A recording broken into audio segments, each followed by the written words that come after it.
Hey guys, we're back. Hey there. This week is chapter 5 and 6 of Eat, Meat, and Stop Jogging by Mike Sheridan. So, how's everybody's past week been?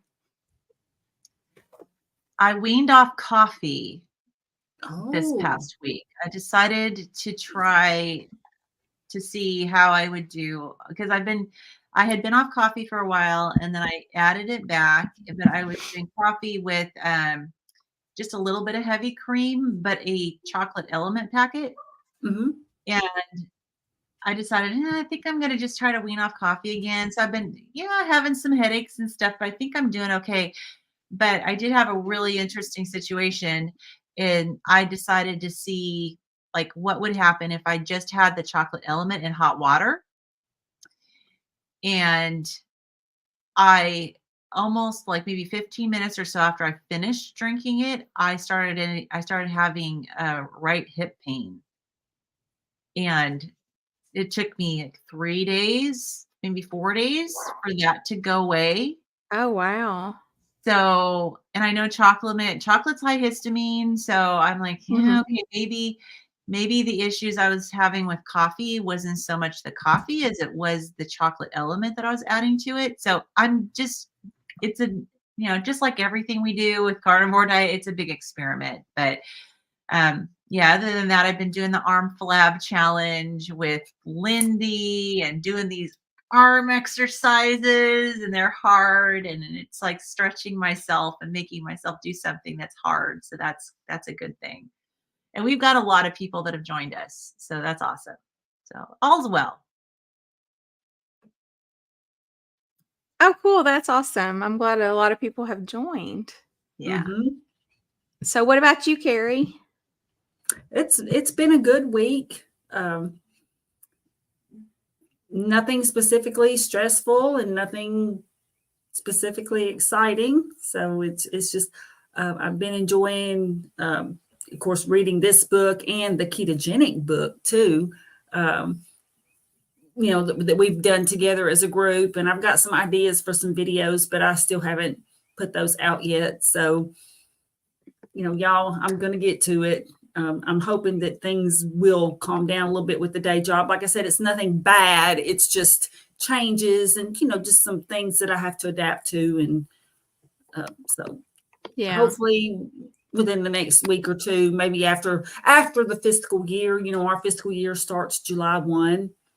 And so when we're closing things out, it can be really busy and intense and some tough deadlines. So it's all, but I am glad to be here, and I'm looking forward to digging into this because it's just interesting. I mean, we've been reading quite a few of these things, and yet once in a while I'll see a study referenced or something, and I'm like thinking, why is this not well known? Yeah. So I'm interested to see what you guys think. Yeah. Yeah. I know. I feel the same way. I'm like this. If it's not that difficult for these authors to find these studies, then why aren't these studies published? But I think we kind of already know the answer. We do. But awesome. Yeah. So yeah, Carrie, don't forget to post the link in your stream in yours. Yeah. Was Charlie going to be able to join us today? I haven't heard from Charlie. I don't know. Yeah. But Charlie, you're out there, yeah, if you're here, Charlie. So my last week has been pretty good. I had my interview with Dave Mack. So that was both kind of nerve-wracking and fun at the same time. I didn't really know what to expect, and I think I was a little bit intimidated by Dave's style of the way he edits and stuff. It makes it look like the person has to just talk continuously the whole time. And I was so nervous about that because I'll just I need to be, prompted. I need to have somebody to talk to. But you did he really did. well. He You did very well. Thank you. Yeah. He changed it up a little bit. I think some people just naturally talk for a long time. And I'm more of a, like, back and forth type. I don't know. Yeah. Anyway, but thank you. It was a Yeah, lot of you did fun. very well. I had my interview too, and it published, was it yesterday or the day before? Yeah. It was Friday. Yeah, it was really good. But he told Oh, there's me Charlie. that he told me about his style, that he tends to just let people talk and everything. And I said, Yeah. well, you don't have to worry about me because I can talk. And he goes, great, we're a match made in heaven. So I mean, I'm a talker, but I I don't know. I guess I just need a little, like, help along the way to yeah. keep going, or else I just feel like, gosh, what am I rattling on about? Well, there's awkward pauses that can happen. Yeah. And then you And just he kind of cuts go, most of those. yeah, Mhm. yeah. So Charlie. Hey, awesome. Charlie. Hey, how's it going? So, It's Good, good. good. It's good. So How's so all four of us in the last like week and a half or so have been on Dave Mack. So yeah. So Charlie, how has your last 2 weeks been? We haven't seen you in 2 weeks. Oh, yeah. Things have been going pretty well. Had my quarterly doctor's visit, and I'm down 180 pounds officially, on my medical record, which is nice. And then, all my labs came back pretty good except for the LDL, of course. of So, course. it's a little high at, I forget what it was. It's like 225, 230, somewhere around there. But he didn't really seem concerned about it. I also got an NMR lipo profile done, so he was able to see that they're large and fluffy LDL pattern A. So he didn't seem to know too much about it. So he's just kind of curious about me. So he's like, well, I wonder if I can get you to do a urinalysis test. He was just kind of curious to see if there was protein sneaking out in the urine. That came back good.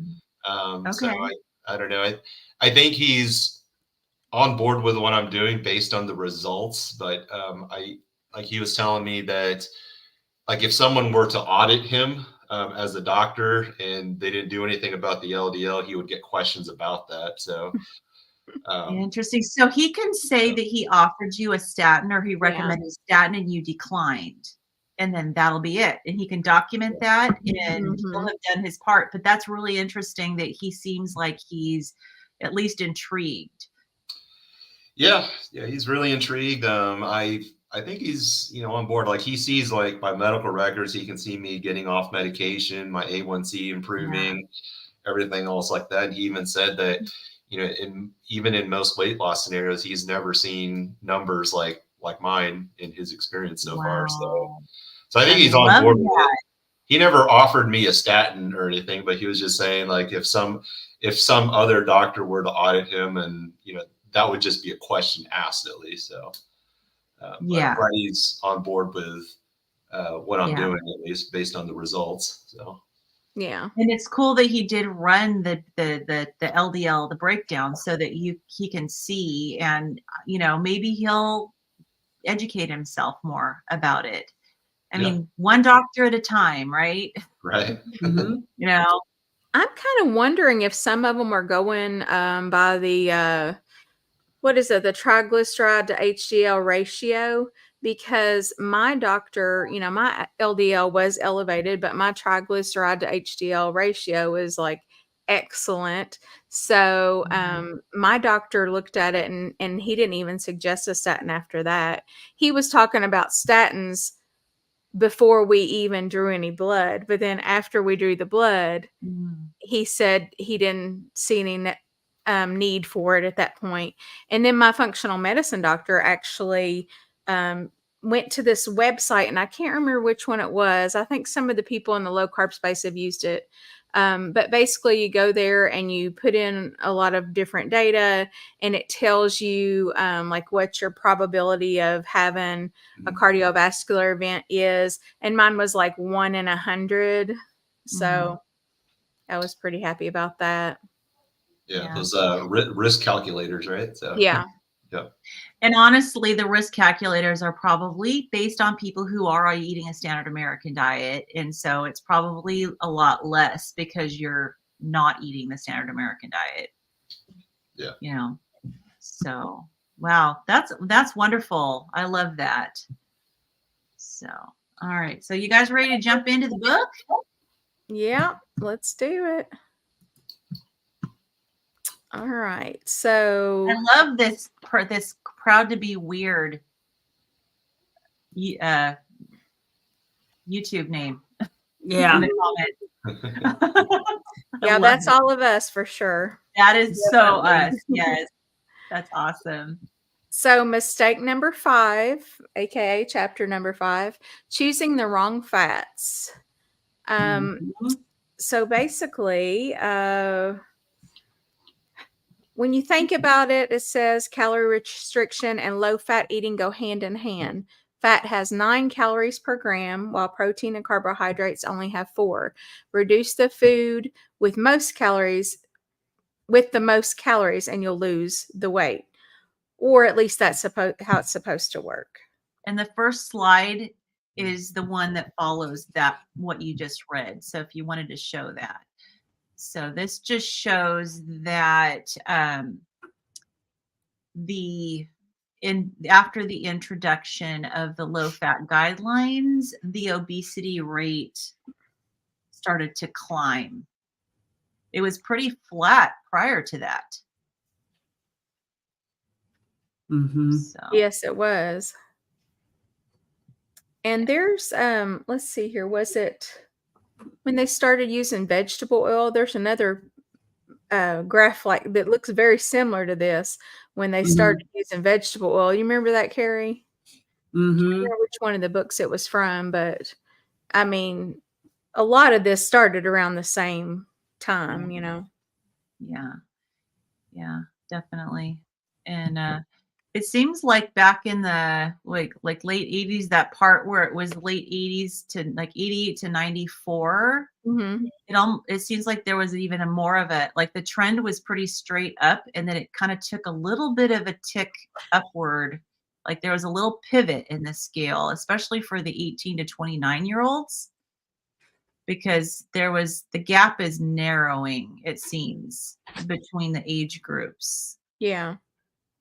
Yeah. So, yeah, interesting. So, yeah, you would think that, I mean, naturally, if you're being told to restrict calories and you look at the macronutrients, you're going to see that fats have more calories per gram. So the natural inclination is, well, I'm going to need to restrict fat if I want to restrict calories. And my doctor tells me that that's going to help me lose weight, but the evidence is that that is definitely the opposite. Mhm. So, And it talks about PUFAs equal heart disease, canola oil, soybean oil, cottonseed oil, sunflower oil, safflower oil, peanut oil, and corn oil are all PUFAs. They're regularly used in restaurants and in the preparation of prepackaged products because of their affordability. Replacing saturated fat with PUFAs reduces the size of LDL cholesterol particles and decreases HDL cholesterol. right. So yeah, that's us wanting to know what size are your LDL particles. Are they the big, fluffy, buoyant ones, or are they the small, dense ones? Right. So he didn't really Mhm. explain. He mentioned that replacing the saturated fat with these seed oils reduces the size of LDL cholesterol particles, like you said, but he didn't really explain that that's actually bad. I mean, he explained it earlier, but we don't want small, dense LDL particles. We want big, fluffy ones like Charlie has. And it also elevated triglycerides. So everything is bad when it comes to PUFAs. Now, I know he mentioned here, it was weird. Like he was talking about how, when the government, people were following the government guidelines about converting to the cheaper oils, these manufacturers, they were cheaper. They stopped using butter. They stopped using coconut oil. They added more sugar. And it was a dream food for producers because they can use cheaper oils and also get support from the government. And then they could slap a low fat or fat free sticker on a bag of chips or a box of cookies to give consumers the illusion that their product was healthy. And I wrote in the margins that I fell for this. And I totally did, because I remember back when we started seeing these fat-free and low-fat, little, emblems and stickers and little, on packaging. And, I went for it. I believed it. I'm Oh sitting yeah, I remember the 100 calorie packs. I was so excited about that. Oh yeah. Yeah. So how many of them at a time did you eat though? Well, you'd eat like 10 of those packs. Right. You'd eat 1,000 exactly. calories, but you would eat them in 100 calorie increments. Increments. Exactly. Exactly. Because all they did was stimulate more hunger. Yeah. I used to, I'd grab those. Well, that and was I'd just eat enough one to and piss you off. That was nothing, It was like, what is Oh, yeah. this? Oh yeah, that was absolutely nothing. All it did was make me want another one and then another one and then another one. I used to buy two, how they market the fruit gummies, and you go to Costco and they have these big boxes of these fruit gummies, and they say made with real fruit, but it's like a very small percentage has actual real fruit, and it's mostly like high fructose corn syrup and every type of sugar you can think of. And they come in the little packages, right? I used to sit there and I used to get with the box from Costco and just package after package after package of those fruit gummies. I mean, I could eat 20 packages of those easily in a sitting. They were just so addictive. But it was marketed as healthy because it contained some minuscule amount of real fruit. So we as consumers easily fall prey to the packaging for sure. Yeah. Yeah, I've seen some candies that are marketed as fat-free because it's all made of all sugar. So Right. Yeah. Right. It's like, does this make sense? Because, like, for example, there will be products you see that are gluten-free, and you're like, well, there would naturally never be any gluten in this anyway. Like, I don't know, Right. it could be milk, and there's like gluten-free. It's like, well, okay, but is gluten normally in milk anyway? I mean, do you add it in and then take it out? But I've seen that with other products, and I'm just wondering, why would they make that statement? Or is it just because people are cognizant of that type of thing to avoid, whether it's fat or whether it's gluten, I even think it's sugar, because I think it's because people are trying to avoid these things, but they don't even really know what they are that they're avoiding. I mean, Well, and it's and there are a marketing. lot of people who are becoming more and more sensitive to gluten. So, their doctors may be telling them, oh, you need to eliminate gluten. And then it's such a learning curve. Yeah. Well, it's marketing. They're marketing to a specific customer, someone who's trying to avoid gluten. And so they put it on the packaging. Just like, I mean, this is not a food, it's a pharmaceutical, but like if you look at extra strength Excedrin versus Excedrin migraine, it's exactly the same. There's zero difference between the two products. But yet somebody will go, oh, well, I have migraine, so I'm going to buy Excedrin migraine instead of extra strength Excedrin. But there's zero difference between the two. So it's just packaging, maybe like with Excedrin, maybe it will appeal to somebody who might have been buying Tylenol instead, and it'll draw them over. So I'm assuming that it all has to do with marketing and reaching a particular demographic. And maybe I don't think they charge more, like with the Excedrin. I don't think they charge more. So I don't know how it is with the gluten products though. If they have something that's naturally gluten-free anyways, and they put a gluten-free label on that, do they charge more? Have any of you noticed that?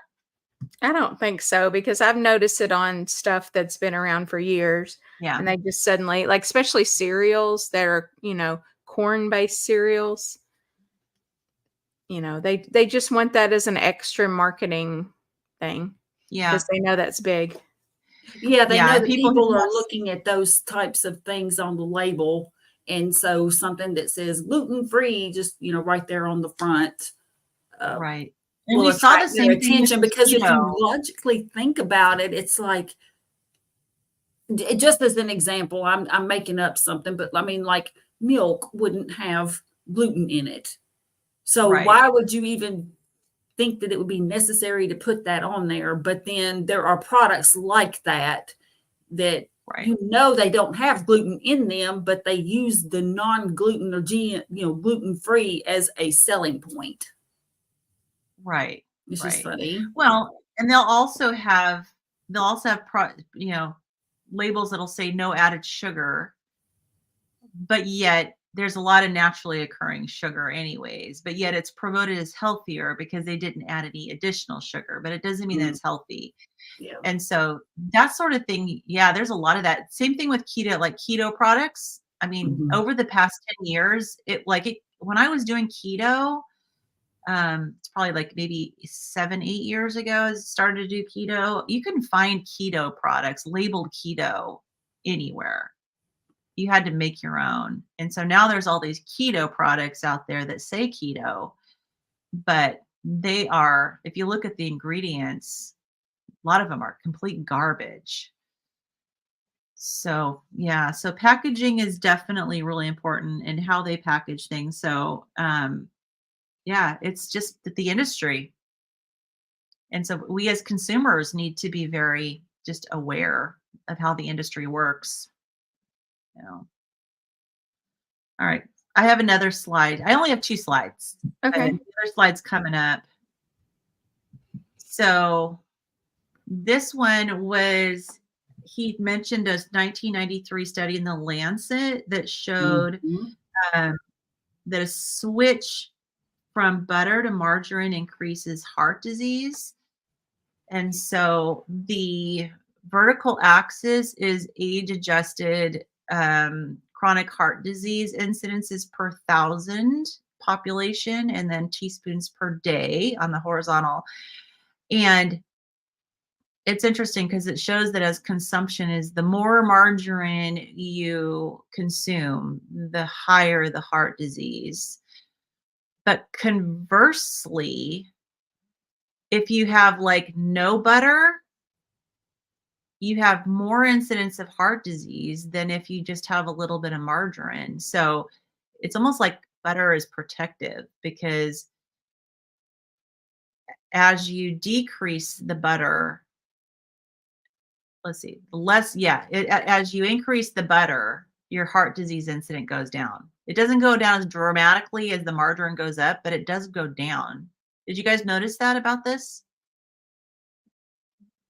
That butter seems to be actually beneficial for heart disease, whereas the margarine is detrimental for heart disease. Yeah, even though that's exactly opposite of what they've always told us. It's exactly the opposite. Yeah.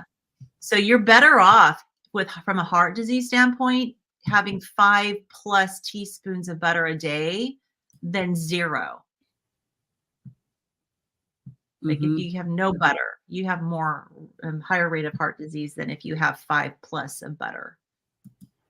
So I thought that was interesting to look at both of those bars and look at the trends of both of them, because they both tell a story about, the correlation. Obviously not causation, but a correlation.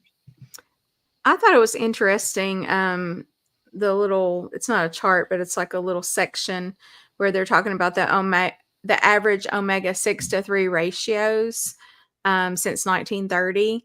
From 1930 to 1935, it was 8 to 1. So 8 omega-6 to 1 omega-3. And then from 1935 to 1985, it was 10 to 1. And then 1985 alone, 12 to 1. And then in 2009, it was 25 to 1. Wow. So this is why, because I've read something similar to this before, this is why in the past I've been like, omega-3s all the way. Don't worry about getting your omega-6s. They're literally in everything. You will get them. Right. And I've had people I guess they were not carnivore.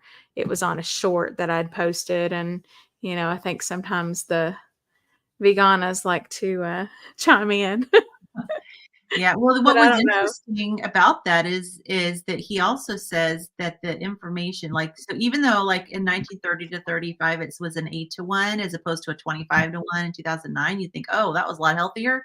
He said the information becomes more devastating when you realize the healthy ratio is 2-to-1. So even back when it was in the 1930s, it was still not a healthy ratio. Yeah. Healthier than it is now, but it's still not a healthy ratio. And he said our hunter-gatherer ancestors maintained a ratio of 1-to-1. So that makes me wonder if that's the ratio that we're getting as carnivores. I don't know. I don't know how you would calculate this, to be honest with you. Oh, you'd have to go into all sorts of biochemistry and break down all the nutrients of all, and then of all the foods that you're eating. Yeah. Let's see. So he talks about free radicals. This is before that. He talks about free radicals and these PUFAs. They're unstable. So a lot of people will use them for cooking. But the problem with that is that they're very unstable when they are exposed to heat, light, and oxygen.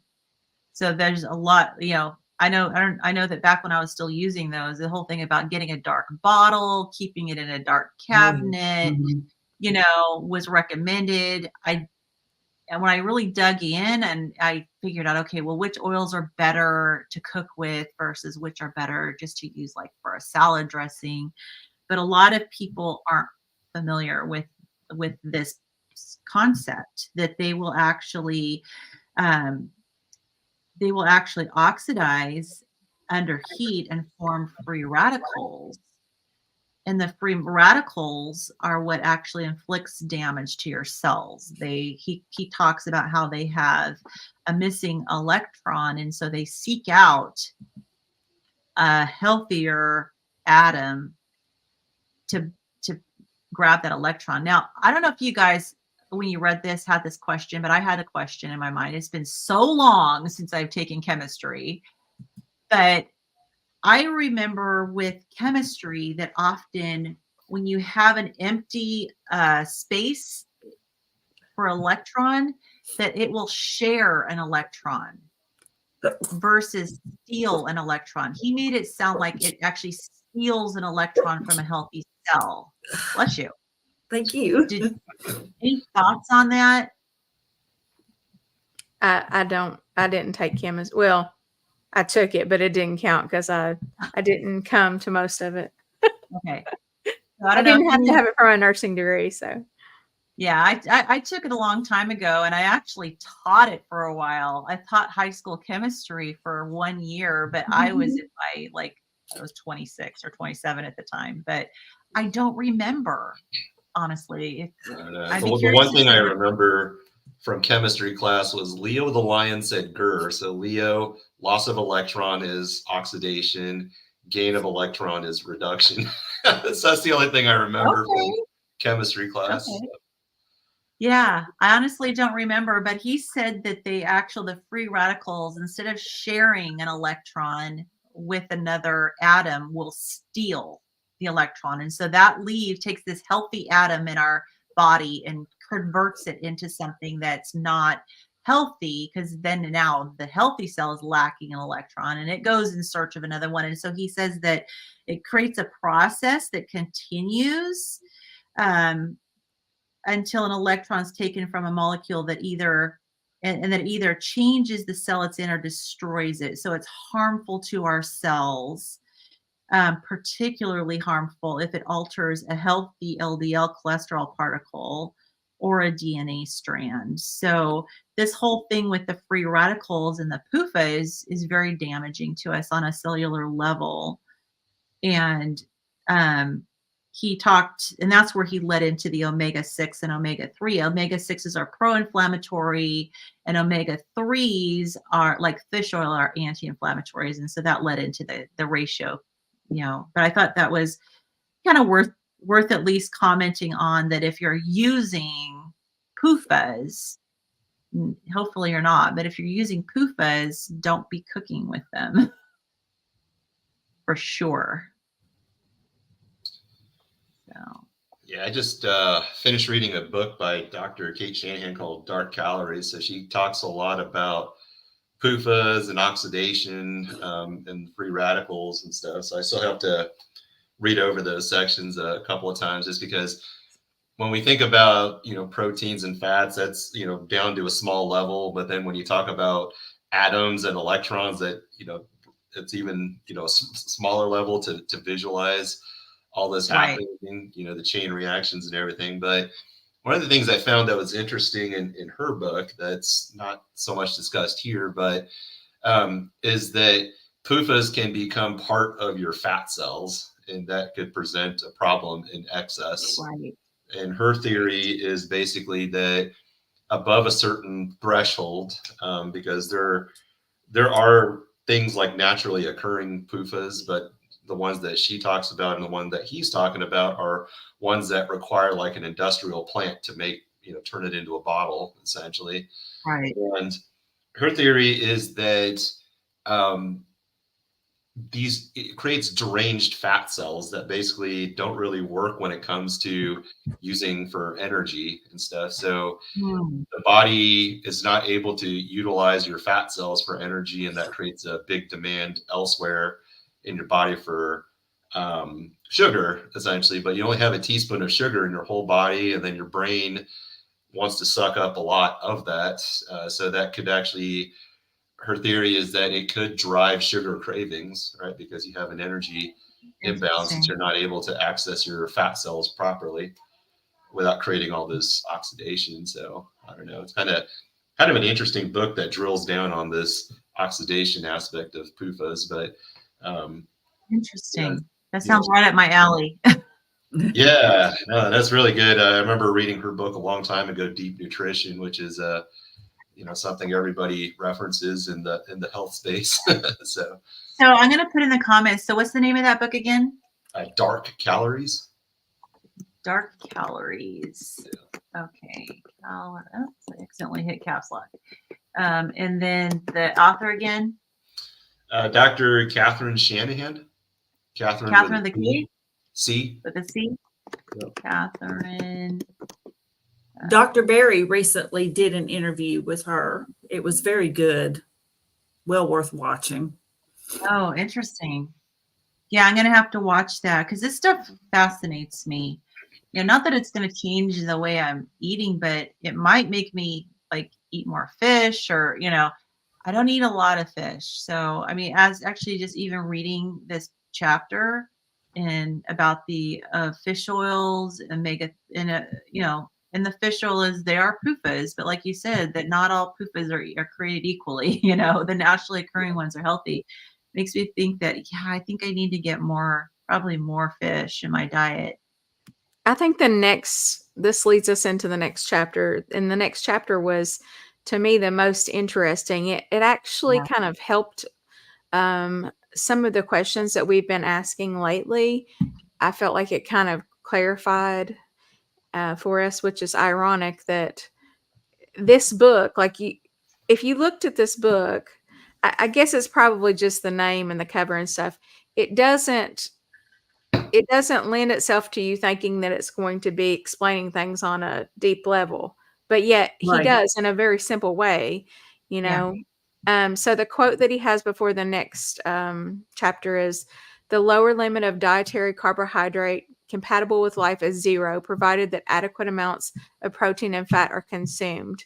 And that's from the Institute of Medicine. That surprised me. Yeah. That quote came from the Institute of Medicine. Interesting. And we've heard it said quite a bit from different people in this carnivore, keto, low carb space, though, that there are not, like Dr. Berry says it all the time, there are no essential carbohydrates. But the difference is the Institute of Medicine is saying this. And there again, it's one of those things. And I'm like, why do we not know that they're saying these things? Because these are things that need to be, people need to know. Yeah. And somehow they're not, it's not spread. It's just kind of, there might be a blurb about it, possibly in an article or something, but for the most part, it's just really not talked about. And so when I see a quote like this, I'm just like, I would expect to see Dr. Ken Berry, his name after that quote, but I wouldn't expect Yeah. the Institute of Medicine. That's my point. And it's like, Yeah. why is it that if somebody like Dr. Berry or Dr. Chafee or whoever says it, they're out there, but then Institute of Medicine says it, and I guess they just shut it up. Shut it up, right? Well, Right. I think it was their little clarifier on there. Well, crud, hold on. I just got out of the chapter there. It was their little clarifier. The lower limit of dietary carbohydrate compatible with life is 0, provided that an adequate amount of protein and fat are consumed. So I think that was kind of their, they said it. It's like, there, we said it, but Right. You don't need any carbohydrates. yeah. But I don't think that that's what they were necessarily wanting to say. Like, oh, I because see if they what did, I you see understand what what I'm you saying? mean. Like they were Yes, in other words, they clarifying had it. a caveat to it. Yes. Yeah. And so, And I'm okay with that caveat. That's fine with me, but That's fine. Because Because like a lot of people like don't you realize said, it's not something that's just out there. yeah. Right. But so that leads us into mistake, or chapter number 6, believing carbohydrates are essential. The typical reasoning for prioritizing carbohydrates is that we need them for energy. For whatever reason, we've all been trained to respond to any mention of cutting carbs with this rehearsed answer. Perhaps our parents said it. We subconsciously heard it in an advertisement, or maybe we took a look at the government food pyramid. The reasoning is almost laughable when you learn that our primal ancestors, who walked 5 miles a day and had to hunt and gather their own food, averaged less than 80 grams of carbohydrates per day. Yet somehow people who drive a car to their desk job every day need carbohydrates. Realistically, carbohydrates provide no essential component and supply none of the elements necessary to build or repair tissue in the body. There is no dietary requirement for carbohydrates. Yeah, I think that the thing that I hear the most is like, yes, like, how are you getting energy if you're not eating carbs? I just got a phone call like today from a dear old friend that used to be a neighbor from back in the late 1990s, and we've been keep in contact every once in a while. Her name's Lynn too. Hi, Lynn, if you're watching. I shared my channel with her, but I was sharing with her about what I've been doing and on the carnivore diet and all the health benefits. And the thing she asked was, so, but where are you getting your energy from? And that is the most common question, because we have been taught that carbohydrates equals energy, and that's where we get our energy. So of course, I told her from ketones, and but it's a very much of a new concept for so many people. They don't hear about energy coming from ketones, and how there's actually, our body really likes to live off of ketones, and our heart functions better on ketones. Our brain functions so well too with ketones. And of course, we produce our own glucose. So, our body can produce the glucose that it needs. But I also hear, but what about vitamins and minerals? And I think that because plants contain vitamins and minerals, it's easy for people to assume that therefore we need them, because they're not being taught that animal products also contain these vitamins and minerals. And my thought is, well, the plants, just because the plants contain the vitamins and minerals doesn't mean they're meant for us to eat. They are providing the vitamins and minerals for the animals who eat them, not for us, because if they were intended for us, we would be able to fully utilize them, and we wouldn't have part of part of the plant we can't even digest. But they're designed for the animals, to provide nutrients to the animals, who then provide us with nutrients. And it's just a kind of an interesting kind of mental leap that you need to make when you're starting to kind of realize, okay, wait a minute, Maybe we don't need plants. Maybe we don't need the carbohydrates. They are needed by those who consume them, but they're not needed by us. And it's a foreign concept that we could get all the nutrients we need from the animal products. That was so new to me. I think a lot of it too is, you can get your energy from fat or you can get your energy from sugar. And they haven't told us that because the messaging all along has been that fat was just bad for us. Fat was horrible.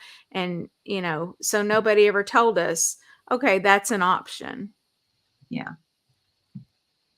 Yeah. Well, it was demonized. Mm-hmm.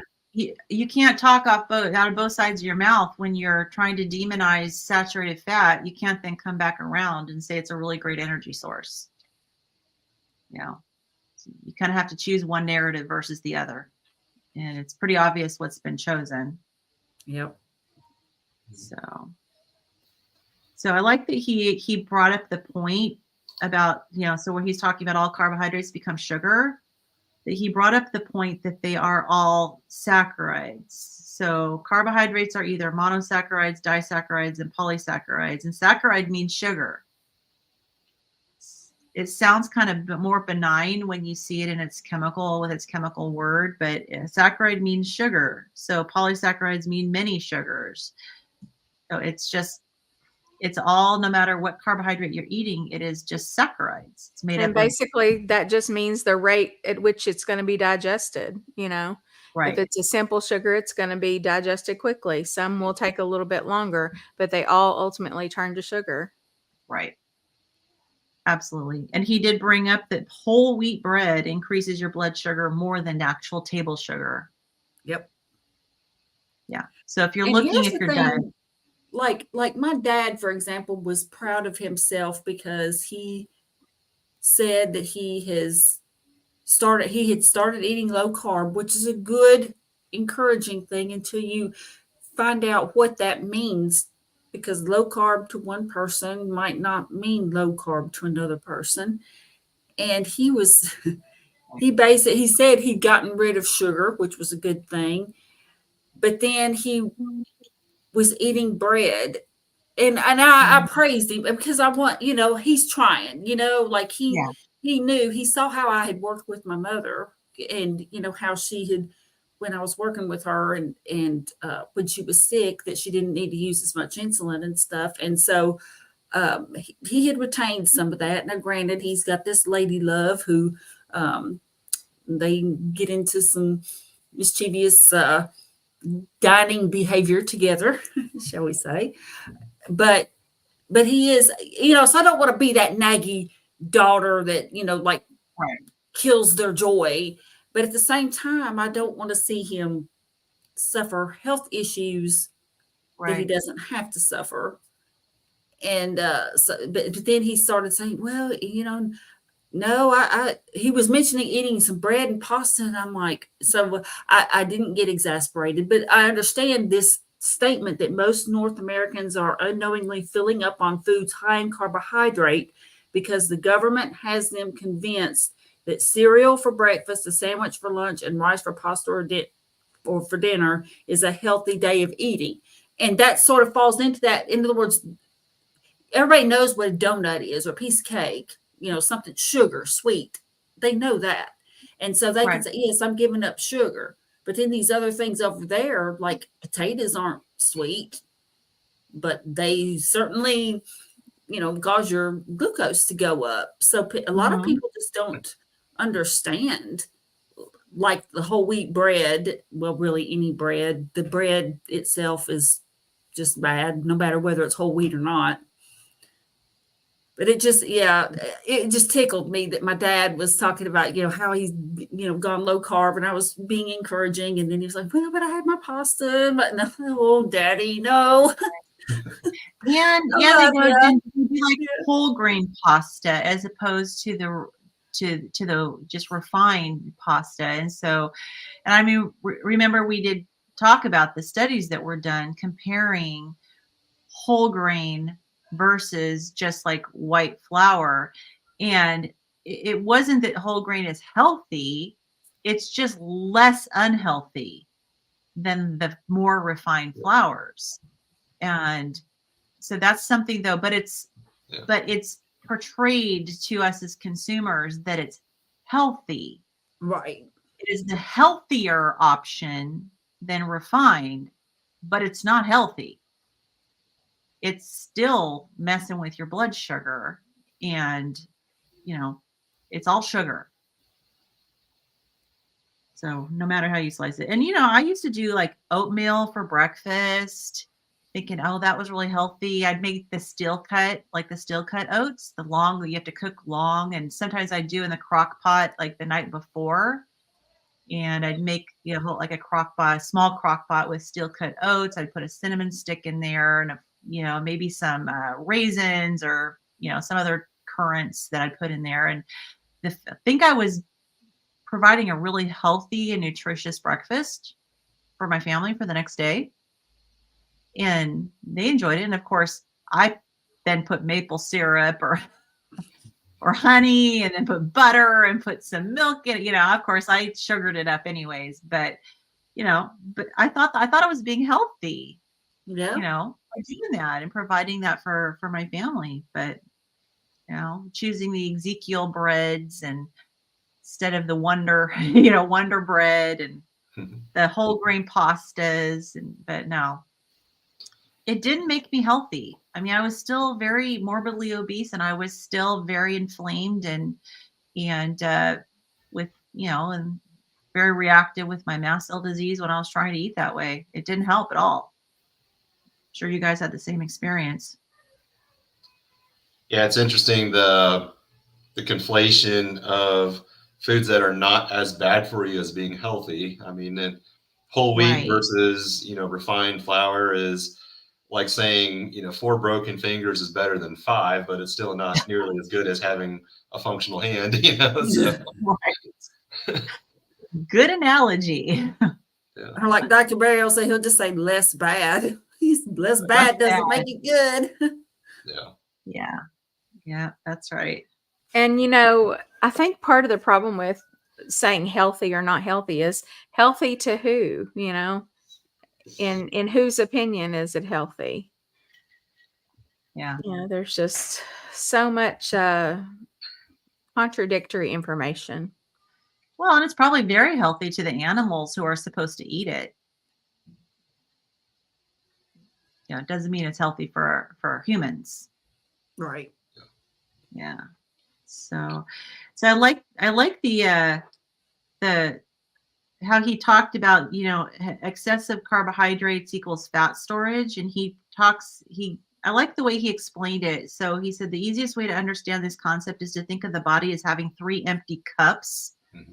So if you can imagine just 3 cups, he said the first cup is your glucose to burn immediately for fuel.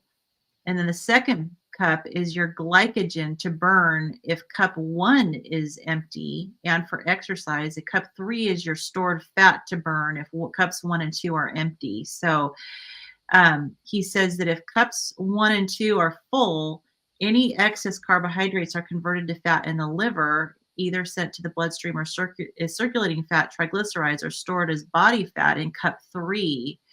So the more we have carbohydrates, the more we just have to store that extra as fat, because we're never emptying and draining cups 1 and 2 and never getting to the point where we're starting to pull and use cup 3.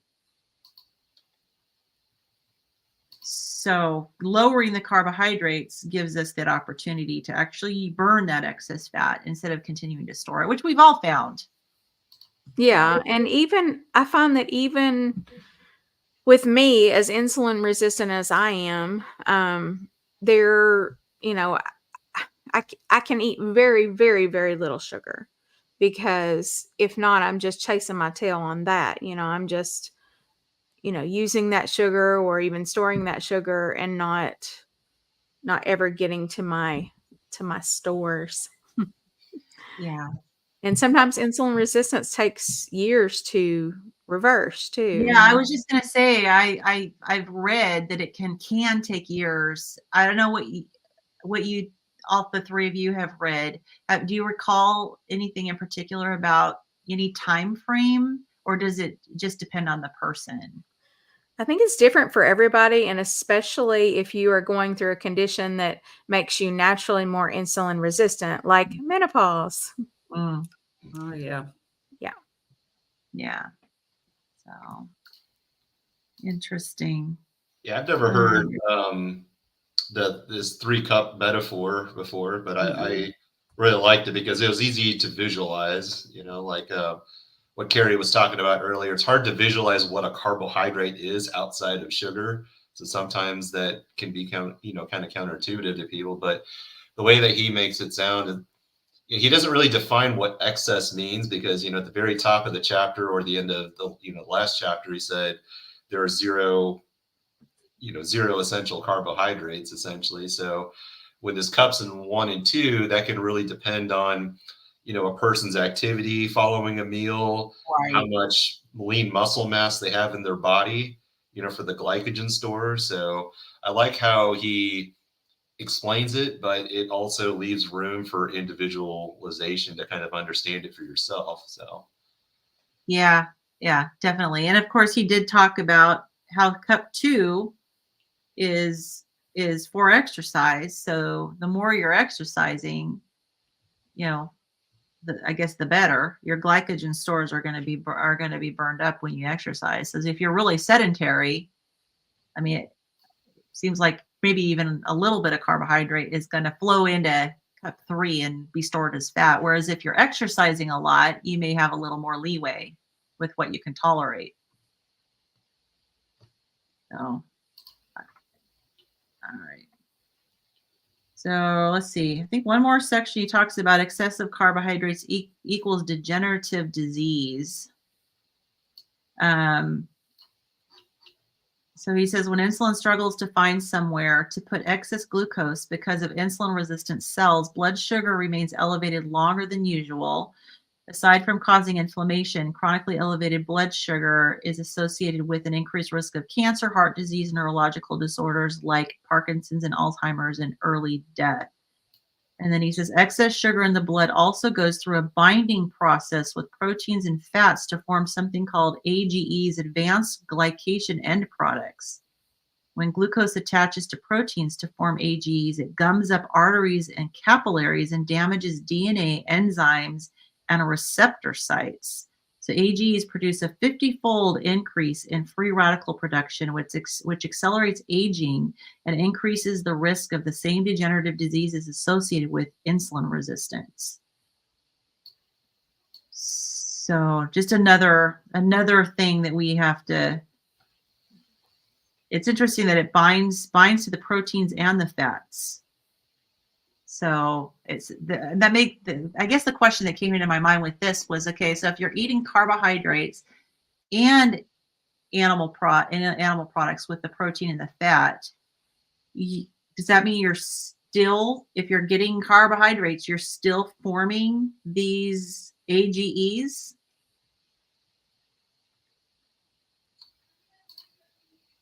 Because they bind the proteins and the fats?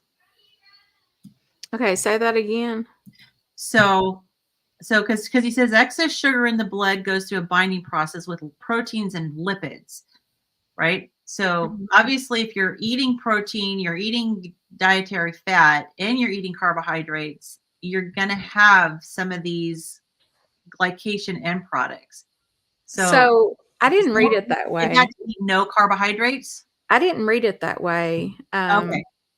I read it as basically excess sugar, period. Like, Okay. not sugar with something else that you were eating, but that excess sugar, period, is going to lead to that. Right. Does that make sense?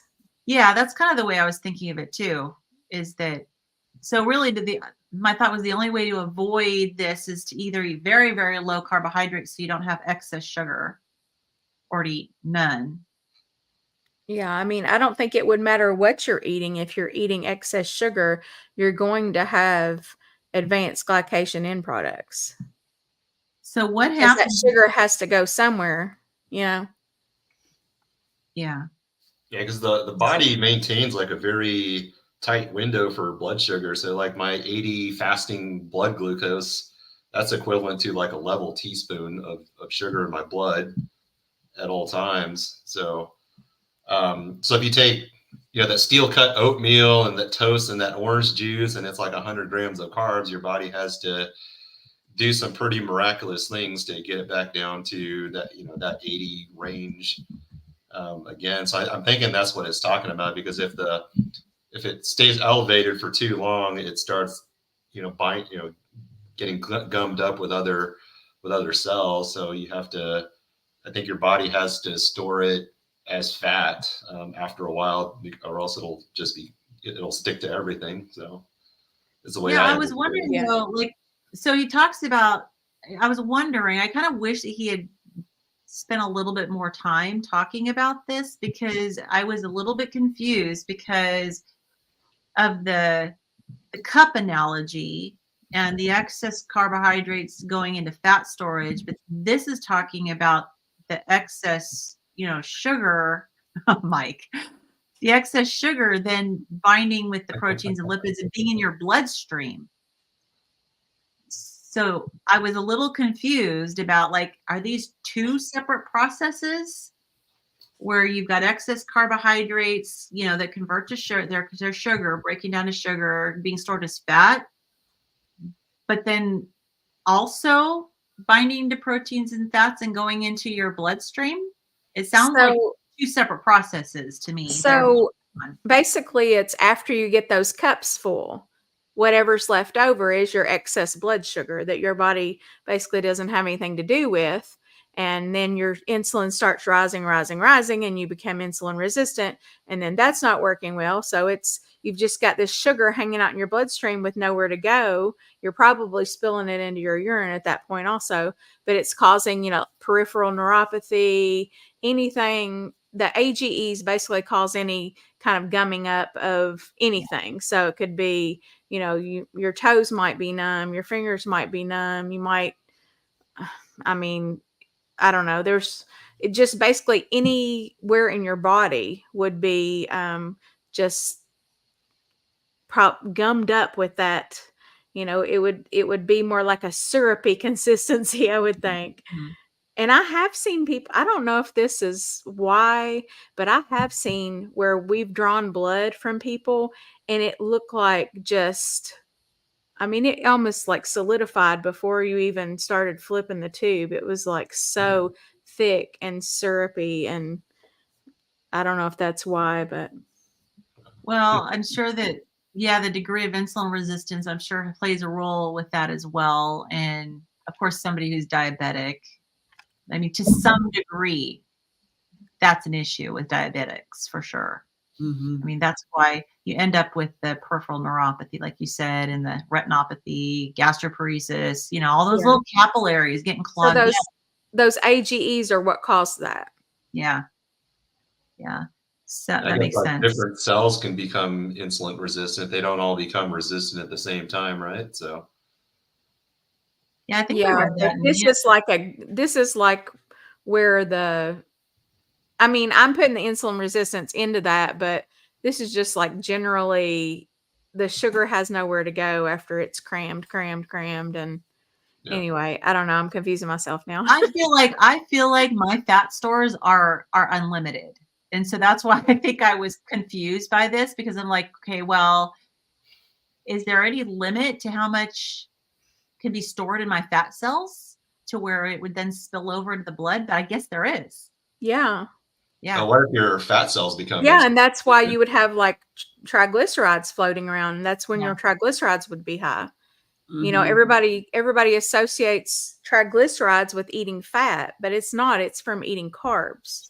Right. You eat too many carbs and you've crammed. You've crammed into your insulin has tried really hard to cram it into mostly your muscle cells. Then it's tried to cram it into your it's made glycogen stores, and it's like, okay, we've got enough there, and then it goes on to the next thing, and I don't know. It just, to me, it's like, that it's two separate things, but it's kind of the same thing. And I'm having trouble coming up with the words to explain it, but Yeah. I remember Jason Fung's analogy of the subway pushers with insulin. yeah, that's where I get like he's cram. Well, actually, it wasn't him; it was somebody before him that I read, and they were just talking about like I think they even drew something out where it was like little people going around cramming, like oh, you know. So to me, that was a very memorable representation. Yeah. So there's only so much that you can fit into the subway car, right? And then it spills over. But some people's fat cells will, they have more fat cells and they will hold more. And then also you can make fat cells as an adult, even though, some people say that you can't. And then fat itself, like we've read that it's kind of almost becomes like an organ, and it's releasing its own hormones. And this is the reason why we have trouble losing weight. It's not so cut and dry as calories in, calories out. Right. Not only do we have hormones, our fat cells have, are secreting hormones. And Yeah, it's been a real education about fat cells because I like going from kind of the impression that fat cells are just kind of benign. They're just kind of hanging out there and they don't really serve much of a function other than to make you look bad from a vanity standpoint. It's been a real education to find out that they actually, which makes sense, have an actual function and they can serve you and they play a role in all sorts of things from when it comes to your metabolic health. So and he mentioned something too about fasting and how that starts to eat into your muscles. So I'm really confused with this because from what I was reading with Jason Fung, I didn't get that impression. But then last week, or maybe it was when we were talking about the ketogenic textbook this past week, somebody in the comments was talking about how if you fast, that you'll have a lot of muscle wasting too. I didn't know that. I thought as long as you had enough fat to live on, well, I think that though they said that it's if once you're done, if you fast too long and you don't have the fat reserves, then you start to waste muscle. But these people do have the fat reserves. That's why I don't understand. Yeah. Yeah. I don't understand that either because I thought that like if you have plenty of fat, like we talked about that guy who went like over a year on just water, medically supervised water fast. And he had a lot of fat to lose and he lost his fat. I haven't dug in to really look at that, case study with him. Did they actually do, scans on him and look at his muscle and make sure he wasn't losing muscle? I don't know anything about him other than I know a guy went over a year. Yeah, it was a case study. That's all I know. By reading Dr. Fung, I didn't get that impression. But then even, like I said in the comments, and it may just be, I don't know. I don't know. It may be just, where you get information from different places and it's like, who's actually right, Right. And who's interpreting different studies correctly versus not correctly. And then, with the whole fasting and being a middle-aged woman thing, some people say, oh, it's wonderful. Fast like a girl, and then other people say, no, women should, like, especially my functional medicine doctor, she does not want me intermittent fasting at all. Okay. She thinks that that's going to increase my cortisol.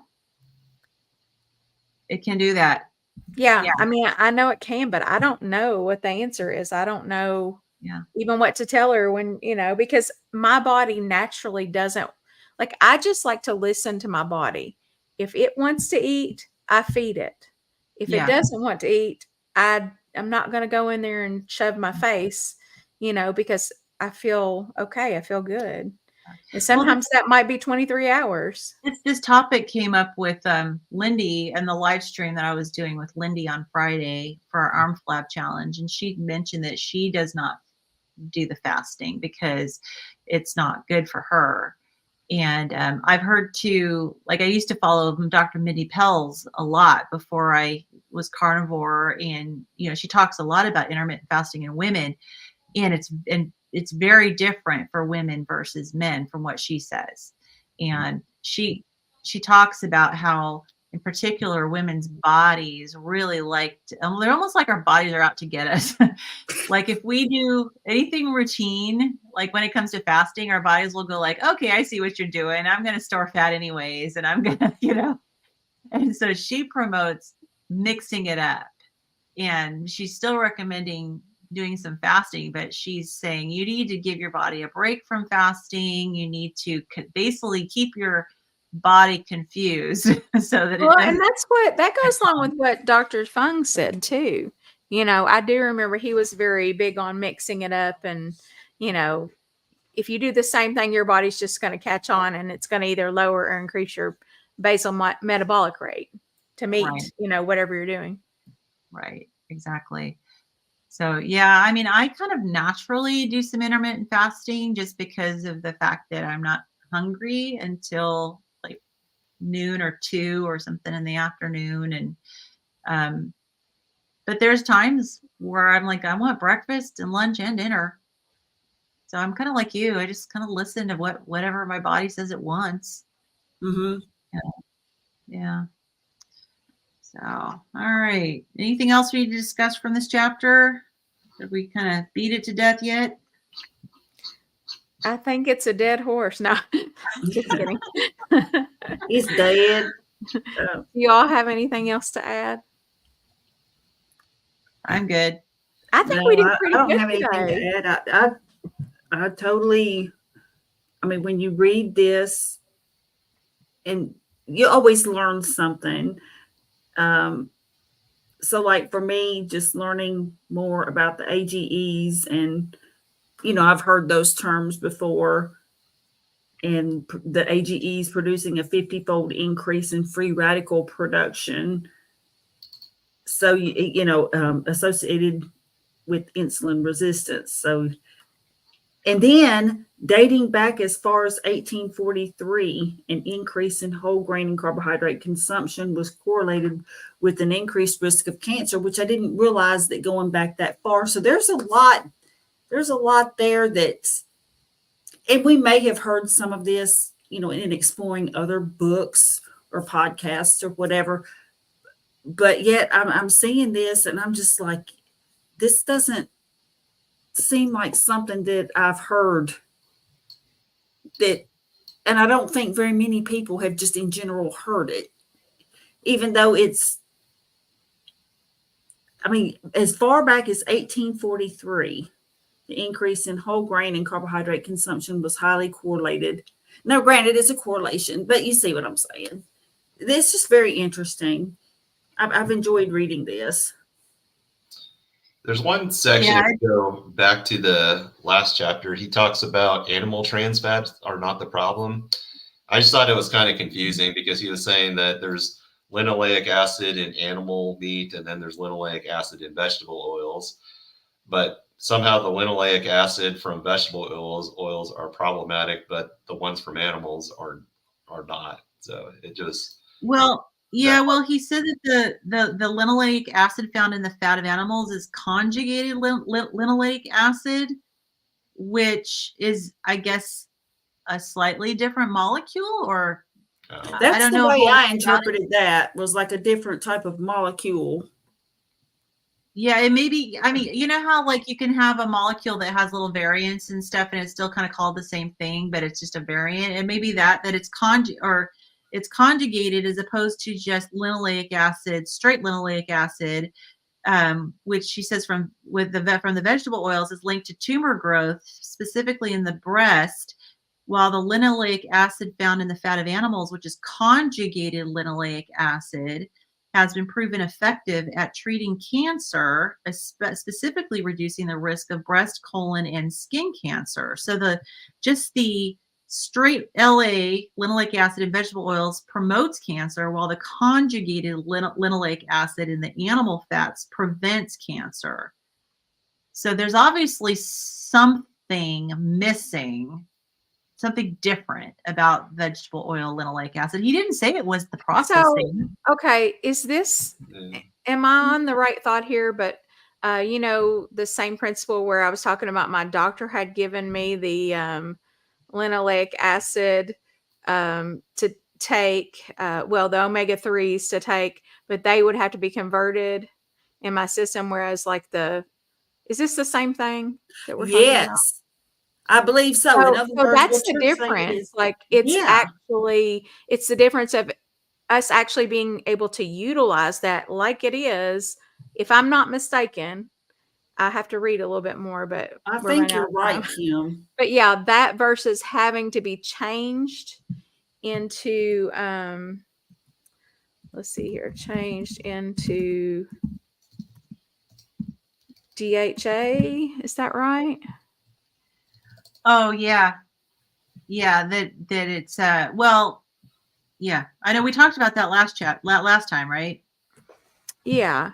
And see, that was when I Mhm. thought my doctor had given me pills of linoleic acid. I was wrong. I would like to formally apologize to my doctor who does not watch this video, my functional medicine doctor. That was not what she gave me. Okay. Um, Okay. Yeah, I just So remember CLA used to be or maybe it still is promoted as like a fat loss supplement, the conjugated linoleic acid. But I don't know. Maybe that's the huh. part that confused me because I know I don't, use it as a supplement now. But when I was researching supplements, Tonylin CLA is, supposedly as, something that helps promote fat loss, and Yeah, I it see came that. from like sunflower oil, I thought. So, but the studies, I don't know. I was really confused by that section. I wish he would have spent a little bit more time on that instead of just kind of throwing it in there and just saying, well, if it comes from the animal stuff, it's good. If it comes from the vegetable oil stuff, it's not as good. So yeah. Well, I looked it up. It says that the conjugated linoleic acids is they're a family of isomers of linoleic acid. So isomers are just variants of linoleic acid. There's 28 possible isomers of conjugated linoleic acid and found mostly in meat and dairy products derived from ruminants. So it's basically has to do with they have two carbon to carbon double bonds that are conjugated, means separated by a single bond. So it has to do with the chemical structure. It just has a slightly different chemical structure. It's not enough to make it a completely different molecule. It's just enough to make it a variant of the linoleic acid molecule. So it's probably like a lot of things in plants. They're almost the building blocks that we need, but Almost. something has to be done to them maybe it's like before our maybe it's like body can actually vitamin utilize. D2 versus D3, right? So I don't Mhm. know. Maybe it's something like Right. that. So Right. Exactly. So, yeah, so I'm assuming it has to do with, and I haven't read the whole thing and I'm not going to read it while I'm here, but it has to do with bioconversion. Yeah, and I guess maybe our bodies are just designed to be able to handle the conjugated linoleic acid better than just the straight linoleic acid. It'd be interesting to see if anybody has dug in and explained the science there. Mhm. yeah. But the bottom line is that, his point is that we're talking about trans fats, right?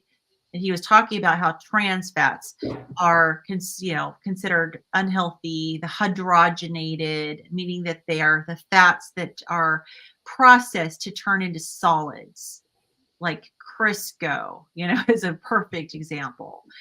Whereas those are unhealthy for us. Whereas the conjugated from animal fats are still trans fats, but they're actually healthy for us. They have the opposite impact on our health from the vegetable oil hydrogenated trans fats. So,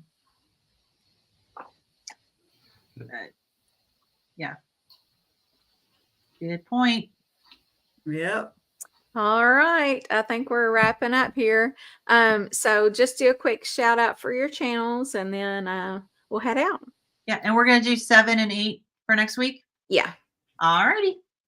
All right. Fantastic. So Carrie, you want to start? Sure. I am Carrie at My Metamorphosis. Has an O instead of an A, where you might expect one. My channel is basically about my life in low carb / keto carnivore and different various experiments that I've tried with myself, like eating sardines and cod livers and getting blood work back, things like that. So you'll just never know what you might find on my channel, but I welcome you all to come visit me. And if nothing else, I will definitely give you love and encouragement. And some good morning videos. Yes, that too. Okay, go ahead, Lynn. So my channel is Midlife Carnivore, and I basically chronicle my health journey with recovering from mast cell activation syndrome and morbid obesity. I do weekly update and weigh-in videos every Monday where I show you all my metrics for my SMART scale, let you know how my body composition is changing. Give an update on how I'm doing with my mast cell activation syndrome and some of the struggles and challenges. I try to be really transparent and tell you what I'm struggling with and tell you, when things aren't working out. I've got an arm flab fitness challenge I'm doing right now with Lindy from Limitless Lindy, and we're working out our arms and seeing if we can get rid of those bat wings. And I do have some interviews. I'm going to be doing some more interviews. I have kind of been slacking on the interviews, but I'm probably going to be doing some more interviews, and I kind of jump in on lives and stuff every once in a while. So if you're interested, come check me out. Well, I am Nurse Kim at Carnivore Nurse Kim. And these days I'm mostly doing lives with my two friends here. Also on Tuesday, at least once a month, I'm with Russ Mitchell at the Keto Cookout, 9 p.m. Eastern Standard Time. But my favorite thing these days is the ketogenic textbook this week it's going to be Wednesday at 5:30 Eastern Standard Time, but it's normally going to be Thursdays at 5:30. And it's just a bunch of nerdiness, really. I've got a lot of videos on my page that kind of chronicle my journey, like for the first year. And then since then, I've just been doing mostly live stuff. But, occasionally I'll get a wild hair and do a carnivore grocery haul or come with me, truck check kind of situation. But anyway, yes, as Mike Shaw TV said, nerds. Yes. We pride ourselves in being nerds. Yeah, we tend to be the nerd magnets. And then Charlie does not have a channel, but I just watch your guys' channels. We're working hassling on him every week. But go check out Dave Mack, Zero Carb Life, and check out Charlie's interview with Yes. Dave Mack. So you can hear his story, his amazing health benefits from the carnivore diet. Yeah. So awesome. Yeah. So, all right, everybody. We'll see you next week. Yeah. Yes, We'll that's see it. everybody. I've enjoyed it as usual. It goes by so quick. Yes, it does. Mike said it's nice to see Darth in person. That's right. Yeah, that's what we thought too. We were happy to have him. Yeah. All right, guys. Absolutely. We'll see you next week. All right. Bye-bye. Bye, you all.